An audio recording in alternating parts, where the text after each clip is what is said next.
Here are thy good deeds, here are thy paths. Take them both and give me pure love for thee.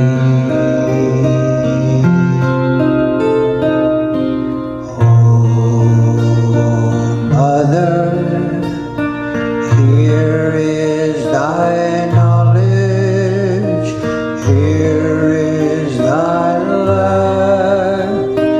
Take them both and give me pure love for thee. Thou art the driver and I am the carriage. Thou makest me move as I move. I am the dwelling and thou art the dweller. Thou makest me do as I do.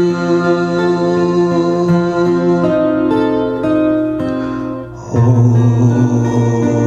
Mother, here is thy virtue, here is thy vice. Take them both and give me pure love for thee. Oh, Mother, here is thy truth.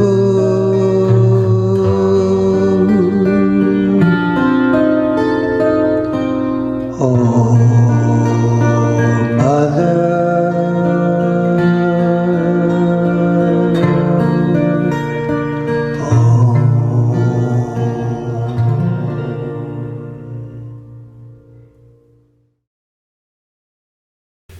Good morning.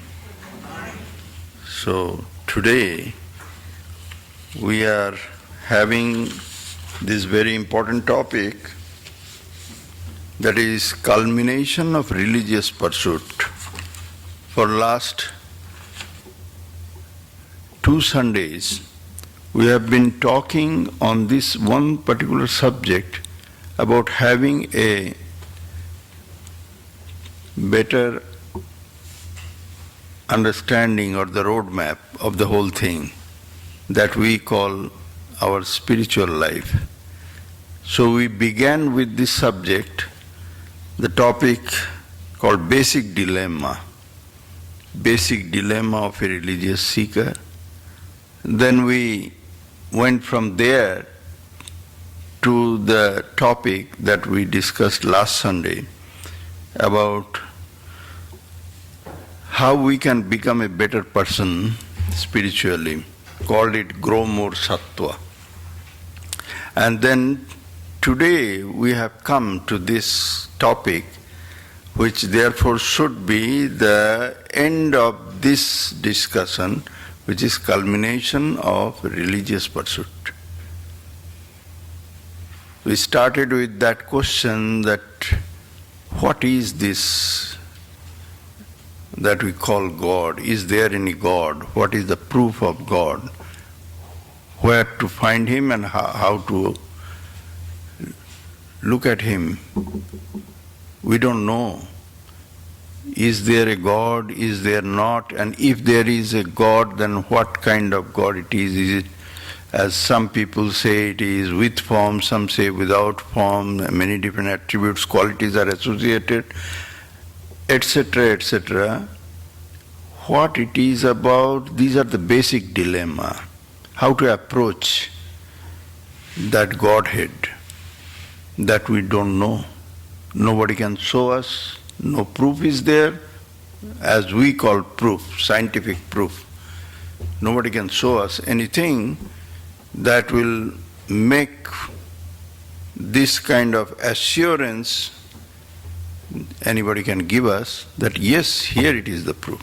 There is no such hard and fast proof could be given. It is all about hearsay and all about your accepting, non-accepting, believing, not believing. This is all about what they call God, and therefore how to approach that particular aspect of our life that we call religion. Should we accept it, believe in it? If yes, then why? And if we believe in it, then how to approach that? Then this question in the Vedanta was that after we solved that problem, we are not again going back there, that what was the answer there. You have heard of it. After we accepted it, then we again face the next problem or the dilemma that should we do anything or we have to depend on God's mercy? As people say that without God's grace or His mercy nothing can be achieved, and therefore should we therefore just sit tight and wait for God's mercy? And there was another problem there, because in Vedanta we conclusively have come to this understanding that there is a cycle of cause and effect in all life inevitable. The entire creation that is moving with this one particular rule, whether it is a living object or inanimate, non-living material object, that rule is cause and effect. And in the case of a humankind, this is called the law of doctrine of karma, and therefore any action will surely bring us some kind of effect or the resultant of those actions. That is called karma, or the effect of this action, and that could be good, bad, right, wrong, according to the righteous, virtuous or sinful act. And those effects are inevitable in life, and therefore everybody has to come back, live another life as a consequence of their past karmas. And that was the next question, that there is no escape from there. That was discussed last Sunday. We said that no, there is an escape. An escape is about you go beyond this system of producing the effect of your karma. And how you do that? Just to remind you, the secret was in not getting attached to your action and not seeking anything out of your action. Just do it. Not simple and not easy. Easier said than done, but there lies the secret of breaking the cycle. There lies the secret. This we discussed last Sunday. Today we are going to talk next level from there. And that is about where it culminates. All the spiritual life, as the spiritual seeker grows further, because not to be attached to your action and to be able to not seek anything out of your own action, that requires a much higher level of your spiritual consciousness, or you have to elevate yourself. Your progress should be sufficient, and that is all about, we were talking about that grow more sattva was all about it, that how you can bring about some kind of change within your own personality. Instead of living in a kind of a dark space of your own mindset, instead of being very active type of your mindset, how you can gradually become a serene and peaceful a person. And then only you can have a better understanding and judgment. This was the point that we were discussing. And when that happens, then you come to the next level. What is that next level? The next level of your existence as a spiritual seeker is where you live as if you are an instrument in the hands of the divine. This is the next or the highest level of your spiritual life. So we are calling it culmination of religious pursuit. Let us recall this very oft quoted and very appropriate the fable told by Sri Ramakrishna. He speaks about a bird, some seaside area, some kind of a bird like seagull or some such bird. It went and saw there was a boat there, anchored, and there was a mast. So the bird came to that mast to sit there. And it sat there quietly for a while. But when it came back to its awareness of the surrounding, it realized the boat had started moving. It did not notice it before. Boat was already moving and it has entered into much depth of this sea, water. And the bird was unable to see the land, the shoreline, any direction. Bird wanted to escape from this situation, so the bird started flying towards any direction, one direction. So it started flying towards the east side first. It went on and on and on, flew for a long distance, and then could not see any shoreline. When it got tired, then it returned back to that boat again and sat on the mast, resting for a while. Next, again he tried going to the other direction, west direction. And this way it tried all four directions and could not see the sea shore. The boat had entered into deep water quite a distance, and therefore it was beyond the bird's ability to actually first understand which direction is the seashore, and secondly to actually cross that length of ocean. So now after it has exhausted its all different directions exploring, then it came back to the mast, and this time it sat there very relaxed and totally surrendered to its fate and not trying anymore. Now this is a very appropriate and very interesting example given by Sri Ramakrishna, that in the life of any spiritual seeker, a sincere seeker, the final act is surrendering to not its fate, but surrendering into the hands of the Lord.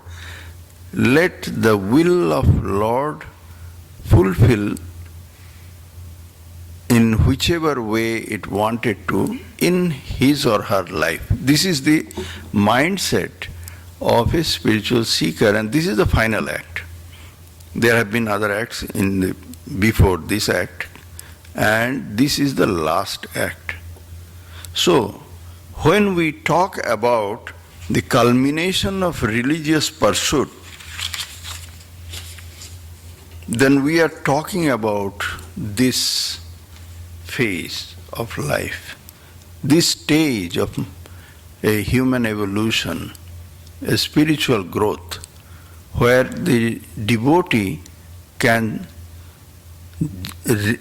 genuinely and sincerely and wholeheartedly 100% surrender itself to the will of God. Until and unless that has happened, there is a way to go. It is not yet complete. One has to keep going. One has to keep searching. This search should not end prematurely. This is important. It is only the last stage of the spiritual growth when the search should end in absolute surrender. So surrender doesn't come in the beginning. Surrender should come in the at the end only. When the surrender has not yet started, then the person has got a responsibility or a duty. The person is then in its previous phases where the person is responsible for its acts. It cannot just by mere saying that, Lord, I surrender myself to your will, it is going to happen. We are many a people, they get so much inspired by these kind of teachings. This story of this ocean-going boat and this bird story. Or the example of the baby monkey and the kitten given famously by Sri Ramakrishna again. He said there are two kinds of these animal babies. The baby monkey, it holds on to its mother for its dear life. The mother is jumping from this branch to that branch, this tree to that tree and running around. And the baby has got all the responsibility to hold on to its mother very tightly, lest it slips its hands and falls down from very high place and crashes on the ground and dies. So it is the responsibility of that baby monkey to do its part of duty to holding on to its mother. That is one kind of creature. That is one kind of spiritual seeker.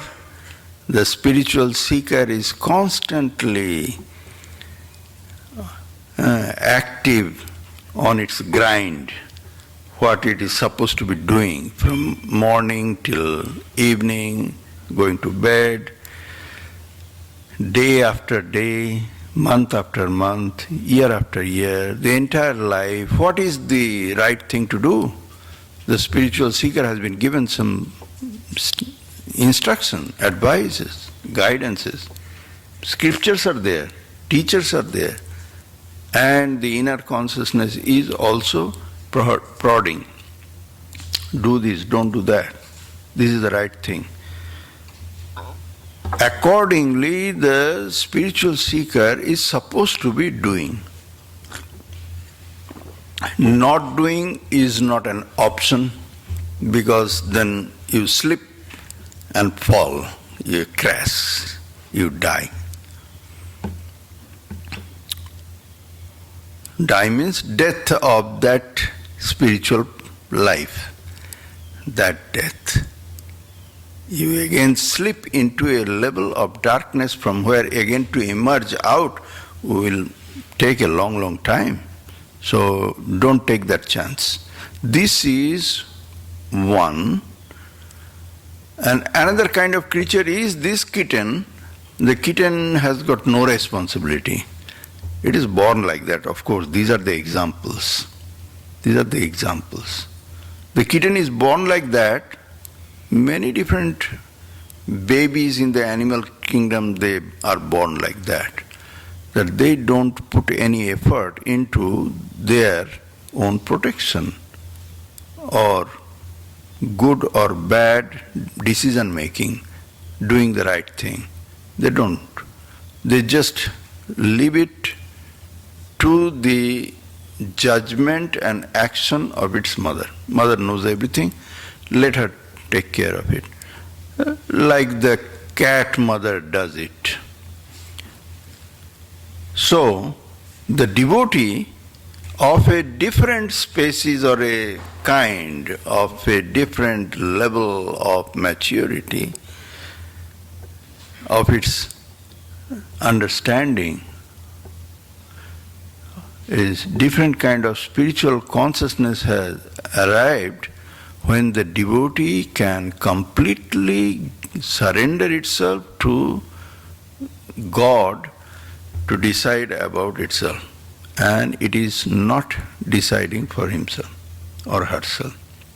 We find in the life story of Sri Ramakrishna, he says that I don't know, I am a child of mother, my mother knows everything, my mother will decide what is to be done, I don't know. So he lived a life like that in front of the entire group of the followers, and everybody could watch him that way and got inspired. I am saying so that these are the inspiration points. Inspiration point. These stories, these fables, these examples of wonderful spiritual life, they are the inspirations. Many devotees, they get inspired by that, and they think that we should try that. We should try that, and we should be able to therefore follow this particular advice that God is the doer, I am not the doer. And in fact, it is very nice also. We are not responsible for anything. God is responsible. We are not responsible. God will take care of everything. We don't have to.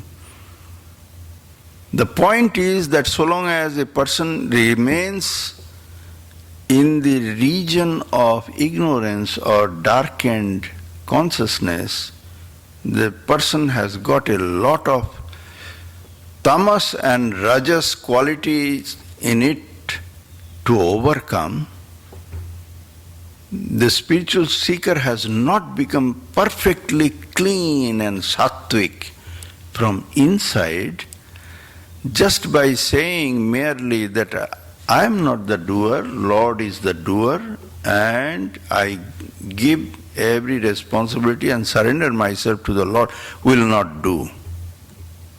That is not going to do, because the factor known as individual ego, the I consciousness, that I am the doer, that will not go away. It is not something that we can just say, I am not the doer, and instantaneously it will be disappearing. This is not what happens. The individual soul, as we consider it, who we are, who I am, there is a famous spiritual inquiry that has been very powerfully raised by Raman Maharshi, who was a jnani. So in the path of knowledge was this query about who I am. Sri Ramakrishna asked this question to those who were trying to put him in a trouble spot while he was giving a teachings through the path of bhakti. Then some devotees asked this question, oh, everything is God's will, but we are dying, he said. We are in trouble, we are put in trouble. God does everything, but we are in trouble. Sri Ramakrishna said, who are you?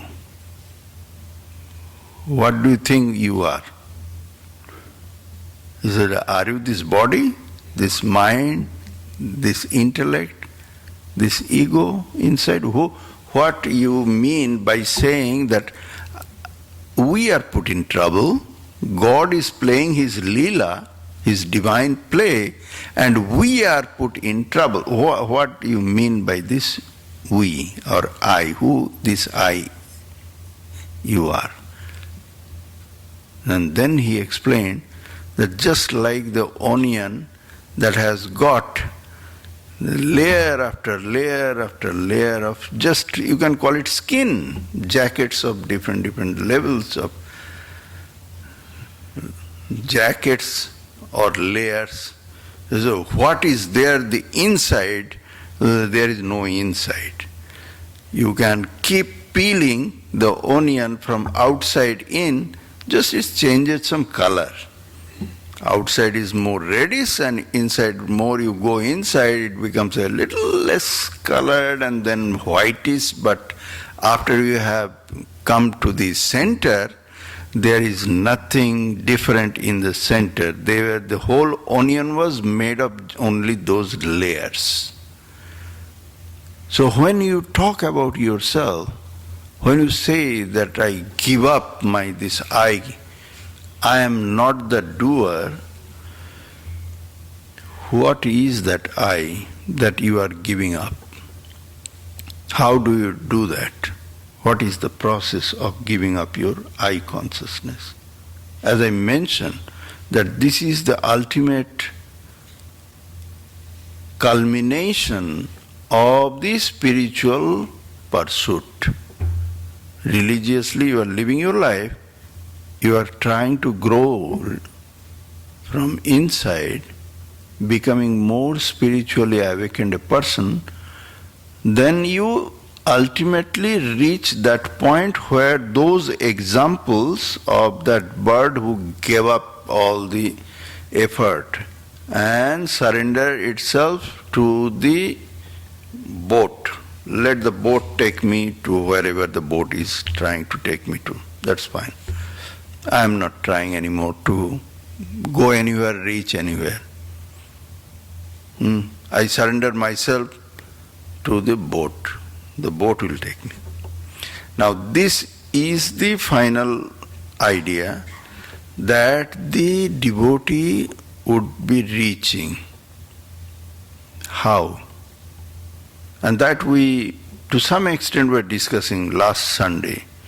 Purification of your inner consciousness or making it more and more sattvic in nature. The rajas and tamas, they should be gradually be reduced and in its place more a sattvic ingredient. These three ingredients make the entire creation. And in our physical level also it is made of the sattva, rajas, tamas, that is according to the analysis of the Vedanta. And our subtle body level and the causal body level also, they are made of these three ingredients, sattva, rajas, tamas. And these three ingredients have got their own particular characteristics. And gradually when we get rid of one, that is filled up by other. Never it remains vacuum. So a person growing spiritually will become more and more purified from inside. That is again and again mentioned in many different religious discourses. Purification of the mind, purification of yourself. What is this purification? Just like we purify ourselves physically from outside, it is possible to purify ourselves from inside, and the effect can be seen in the form of the thoughts and action of the person.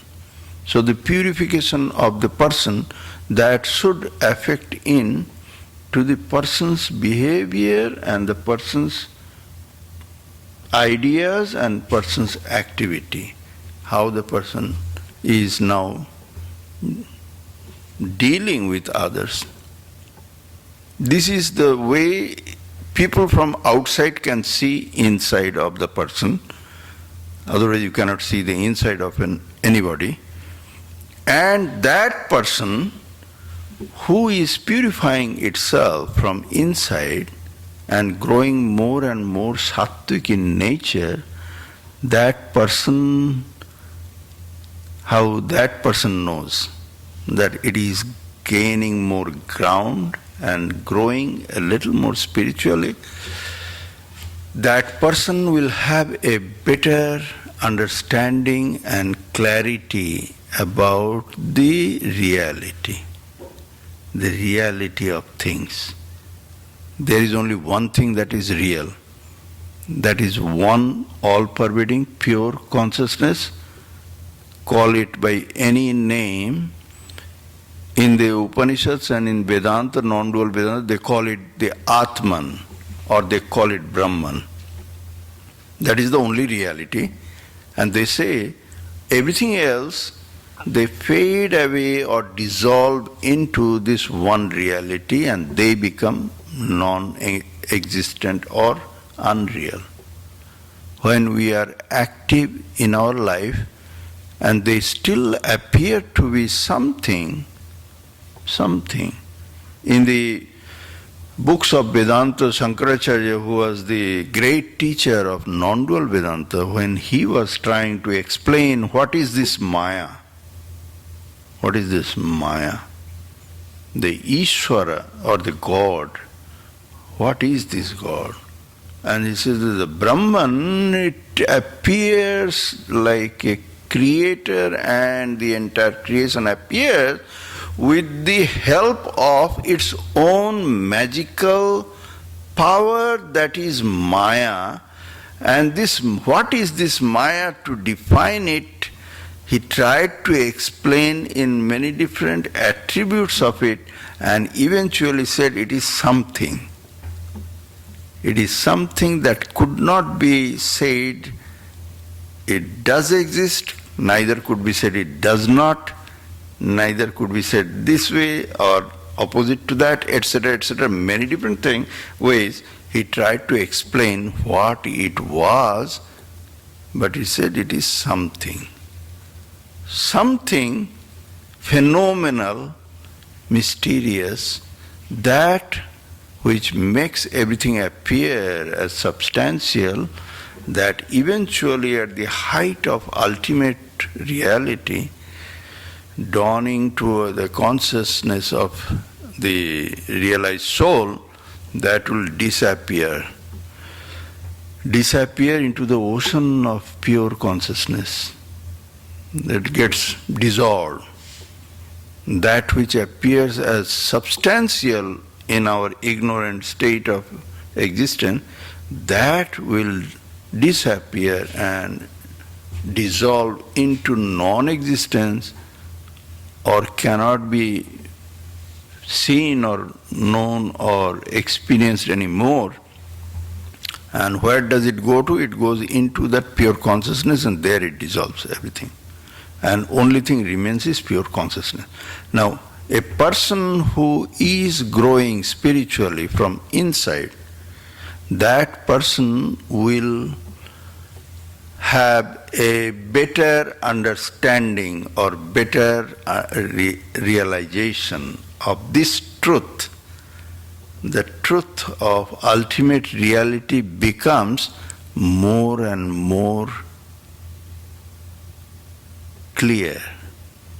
It gets clearer. Until then, it is not clear actually. We read in the books, scriptures, we hear from the great teachers of the world who have realized the truth themselves firsthand. We listen to the explanation from wonderful teachers, perhaps motivational speakers. There are motivational speakers there. And attend some kind of retreat program, 3-day weekend retreat. Get a whole lot of explanation what it is not, etc. We learn a lot about the ultimate reality of God or the Satchidananda, pure spirit. And what is true, what is false, everything we get cleared and we come back perhaps with a certificate in our hand that yes, he has completed 3 days program and he knows everything. But really, do we, if we ask ourselves, look within our own heart and say, do we really understand what change has happened before going to that program, retreat program, and after I have completed the retreat? Any change? No change. So you see the world as usual, you see yourself as usual, and there is no difference there. Then know for sure that you have not really understood anything. Spiritual understanding is different from any other kind of education.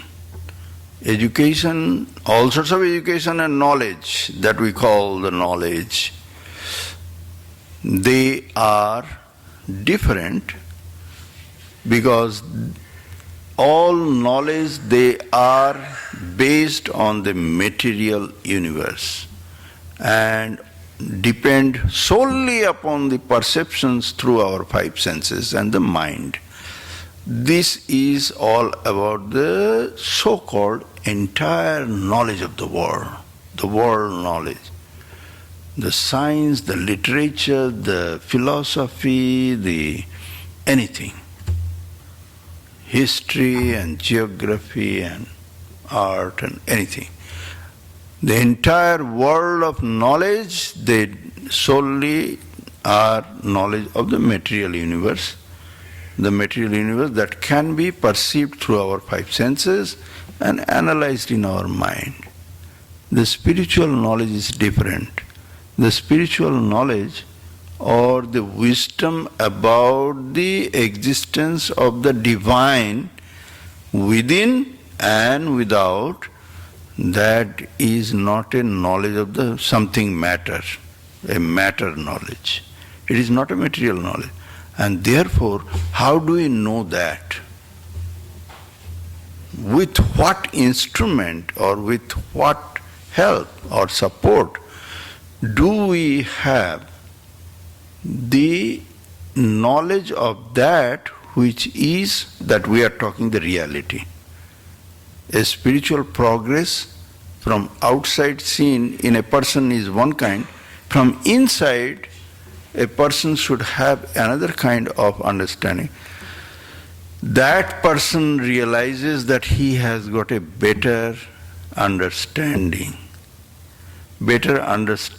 of the reality, the truth, the ultimate truth or reality. That means understanding about God, understanding about the self. That happens. This is the proof of the spiritual progress. That realization or better understanding comes with these two things. One is that transparency of the covering membranes, the self is is hidden behind the layers and layers and layers of our so-called individual self.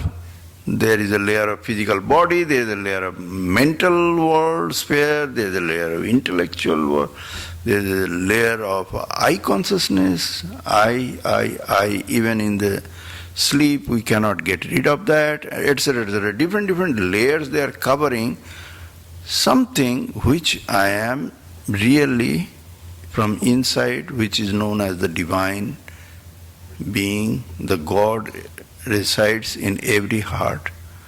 That pure divine self that has got many different layers of covering, when those coverings get reduced quantity of tamas and rajas, then it gets more and more of sattva element in it. That means it becomes transparent. When it becomes absolutely transparent, in the words of Sri Ramakrishna, it appears as if the lamp with a glass cover, just the flame, you can see it clearly, and the glass cover is so clean that you feel like you can touch it even, but you cannot. So long as you have maintained your separateness in the form of a separate personality, you cannot. But it appears as if now everything is clear and everything is seen and everything is known. I know the reality, the truth is visible. It is so close. This is one. I said that it has got two different aspects. One is the self, you feel like you can touch it now. You can approach it, you see, you know it. It is so very vivid. It is no longer dependent on what the scripture says or what the teacher says or what your other different kinds of motivational speaker has said. It doesn't depend on anybody saying anything. And because you know it firsthand, this is your own experience, therefore nobody can change this opinion. This is one. Another aspect of this reality, knowledge of this ultimate truth with the progress of the individual person's spiritual life is, from the same example, the lamp, the light inside covered with a glass, that light actually is capable of showing everything around you. Now you see everything much better. So long as this lamp had a very dark soot on the glass and very little bit of light only was coming out, you could not see what is there in the room. Everything was almost dark. But now the glass is so clean and perfectly transparent. Whole light is falling on everything all around you, and you can see everything much, much more clearly. So this is the second aspect of having spiritually progressed much. Spiritual progress, therefore, has got two different ways of knowing from inside. Knowing from outside has got one, that a person will see this person is very different. How do you call somebody a saintly person, a godly person? So it is different person. He is not just like any other ordinary man or woman. He is absolutely different. And that person from inside has got a reason to understand that he or she has grown much, much, much higher. And when that high stage has been attained, high ground of spiritual enlightenment has been achieved, then the person also can know that this is real. This is real, and nobody can take that knowledge or wisdom from that person again. This is very important. This is important, and this has been mentioned by Shankaracharya. Shankaracharya, in his explanation of Brahma Sutra Bhashya, when he gives many different areas of explanation, he talks about the knowledge. The knowledge is about changing your awareness. All sorts of knowledge, the true knowledge, they don't ask you to do this, don't do that. We find in many different kinds of religious teachings, and we call them very valuable, powerful guidelines from scriptures. there we find that what is that valuable guideline? Valuable guideline is you should do this and you should not do that. This is now Shankaracharya. He was not criticizing any other religion or anything. He was just clarifying. He was clarifying. In that one place in the clarification in Brahma Sutra, he says that Shastram Gyapakam Natu Karakam. The scriptures, those which are real scripture, everything is scripture, but they are primary and they are secondary scriptures. Those who are the ultimate, supreme wisdom, words of wisdom, they are about gyapakam, they are about giving you awareness or understanding, clarity. Natu karakam. They don't ask you to do what to do and how. Why? Why they don't ask you to do that? You should not do this, you should do that. You should not tell a lie, you should not cheat anybody, you should not steal, you should not kill. Why the scripture of the primaries, the first kind of, the highest kind of scriptural wisdom, they don't speak in that language? Why? Because it doesn't need to, What is the necessity? Is there any necessity?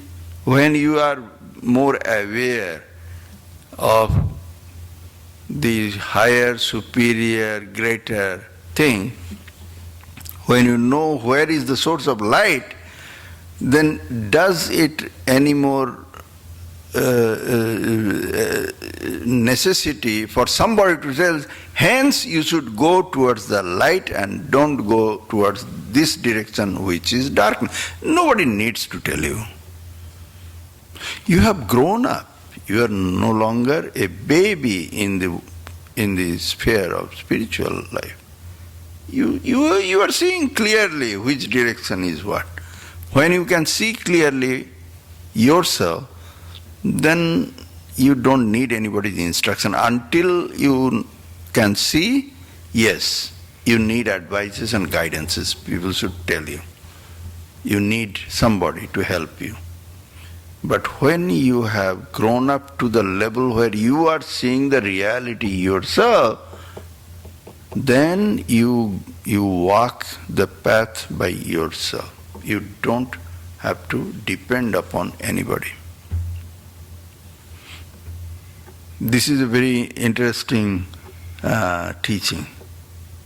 And we find in the Bhagavad Gita, which has been so very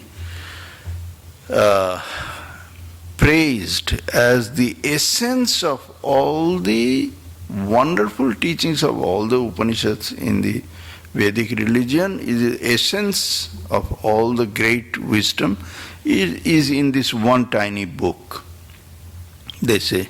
And therefore the Gita is very, very much valued by the spiritual seekers.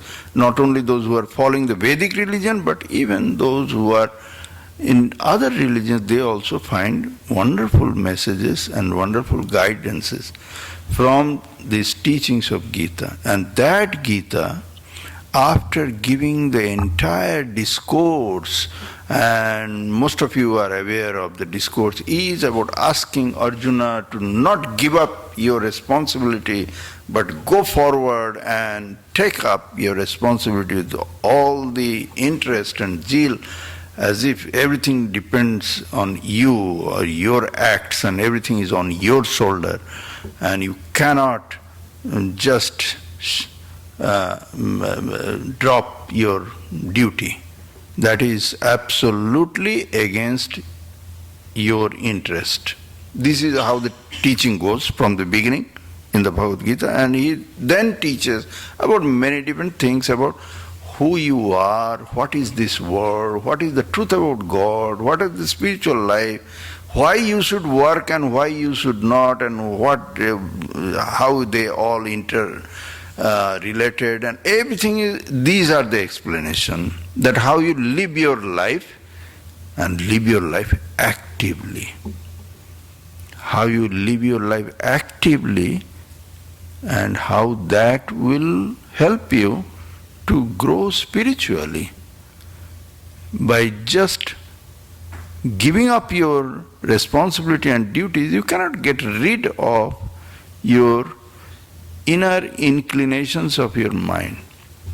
The inclination of mind that is rushing after all sorts of worldly things and constantly pushing you to do this, don't do that, you cannot keep it shut down and quiet. It is just not happening.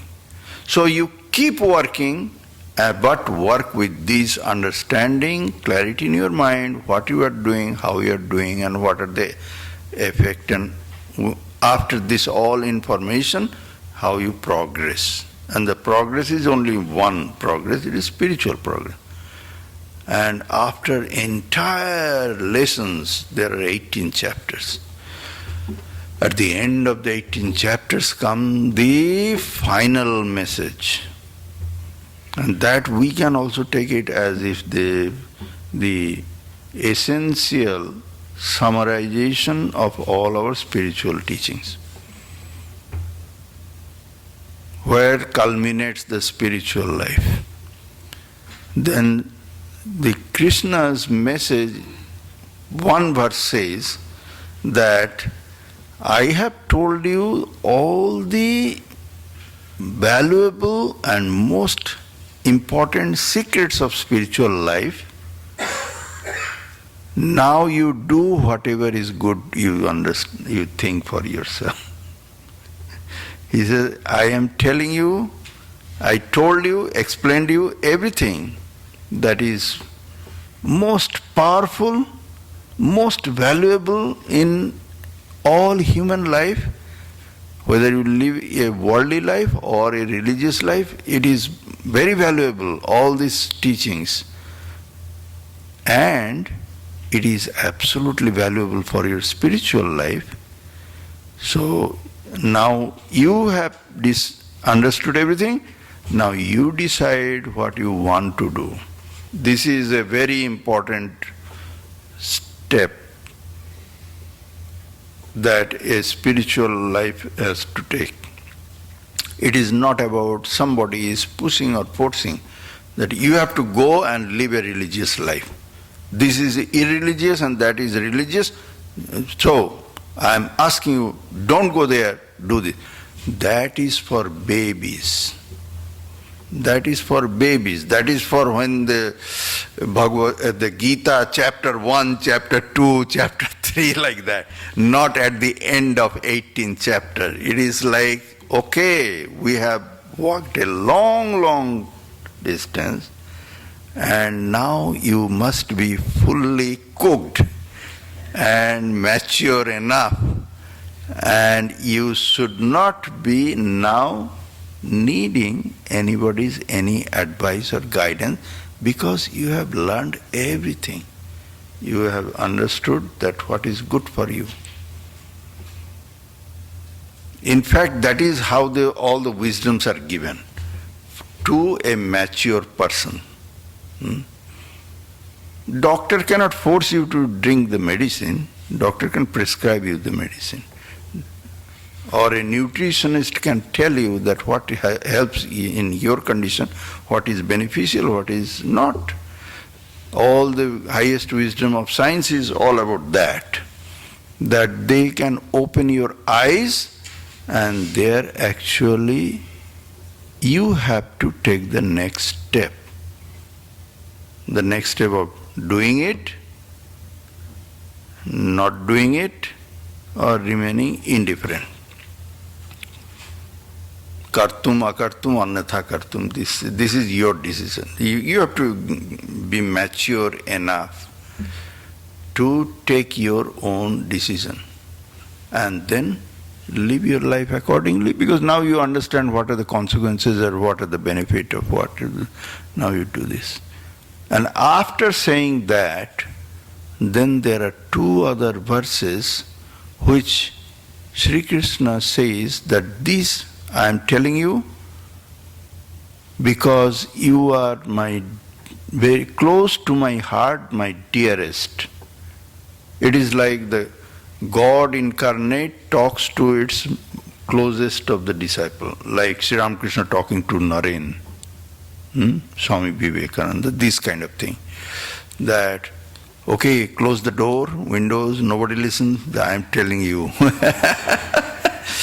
I am telling you because I love you so much, for your good and for your benefit.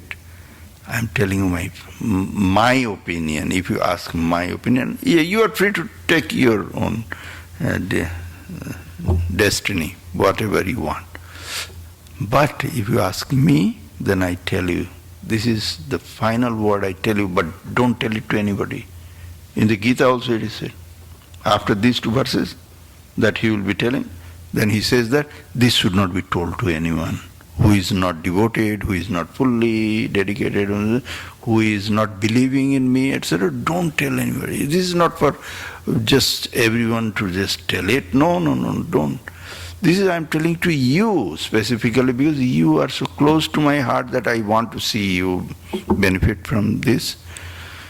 That this is the final word, that you surrender your everything to me alone. Accept me as your all in all and go live your life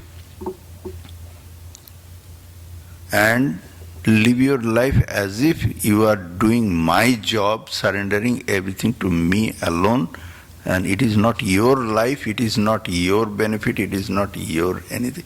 Everything mine, because I am everywhere.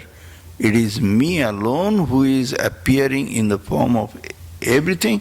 It is me alone who has appeared in the heart of everybody, and there is nothing which is not me. That means he is me means it is not Krishna. It is the God who has appeared everything. Understanding that ultimate truth and reality, now immerse yourself into this blissful freedom of complete surrender. Because until and unless that mindset of complete surrender comes, we are not living a life of free.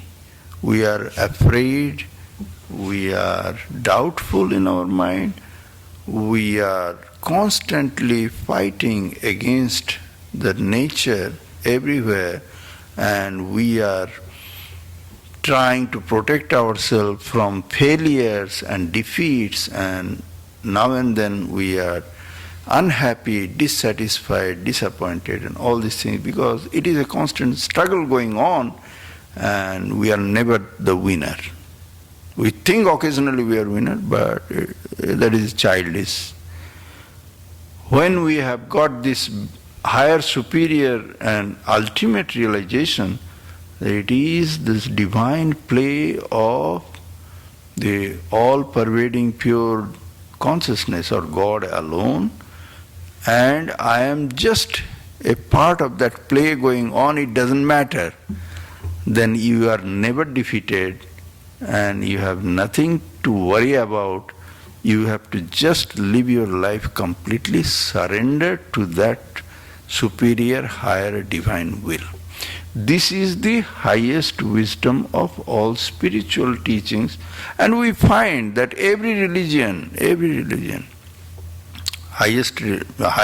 religions, they are the prophet or the messenger or the God incarnate. They talk in this language. They talk in this language that just surrender.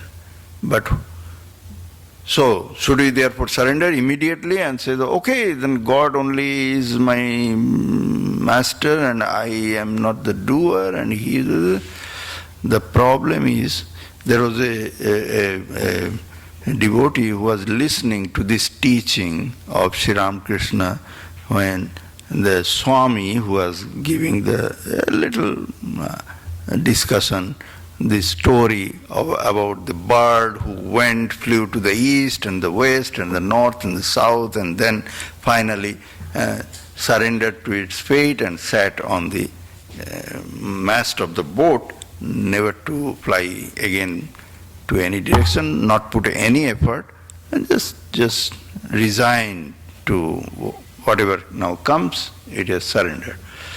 So he gave this story that Swami and some devotees were sitting in a small room, and one of them says, "So sir, therefore we should surrender ourselves to the Lord, just like that bird who has surrendered." The Swami said, "When did you start to fly?" His question. He said, "Did you fly yet?